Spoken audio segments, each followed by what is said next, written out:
ኤርትራውያን ንብርታ አንጎላ ኣብ ሃገርና ተራሒቡ ዘሎ ናይ ወፍሪ ማኣዲ ክሳተፉ ምዃኖም ንህልው ኩነታት ሃገርናን ዞባናን ብዝምልከት ኣብ ዘተይሉ ሰሚናር ገሊፆም ኣብ ትብዕ 29 ሰነድ ከተማ ሉዋንዳ ዝተገብረ ሰሚናር ኣምባሳደር ኤርትራ ኣብ ደቡብ ኣፍሪካን ዞባ ደቡብ ኣፍሪካን ኣቶ ሳልሕ ዑመር ንህልው ፖለቲካውን ቁጠባውን ኩነታት ሃገርናን ዞባናን ተጻቦታትን ሽርሕታትን ጽላእትን መኸተ ህዝቢ ኤርትራን ሰፊሕ መግለጺ ሂቦም ኣምባሳደር ሳልሕ ኣብ መግለጺኡ ኣብ ዝዋን እዚ ኣብ ሃገርና ንወፍሪ ብሓፈሻ ንወፍሪ ዜጋታት ድማ ብፍላይ ዘተባብዕ ባይታ ተጣጢሑ ስለ ዘሎ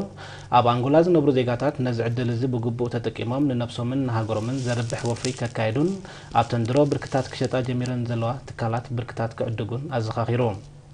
ተሳተፍቲ ብወገኖም ኣብ ሃገርና ንሰላሰል ዘሎ መደባት ልምዓትን ዛጊድ ተመዝጊቡ ዘሎ ዓወታትን ዘለዎም ኣድናቆት ምግላጽ ተቐሪቡ ኣብ ዘሎ ንዜጋታት ቀዳምነት ዝህብ ናይ ወፍሪ ማኣዲ ብዝከኣሎም ክሳተፉ ምዃኖም ብምግላጽ መልክዑ እናቐያየረን ዝመጽእ ተጻቦታት ምካትን ምፍሻልን ኣብ ጎኒ ህዝቦምን መንግስቶምን ምህላዎም ኣረጋጊጾም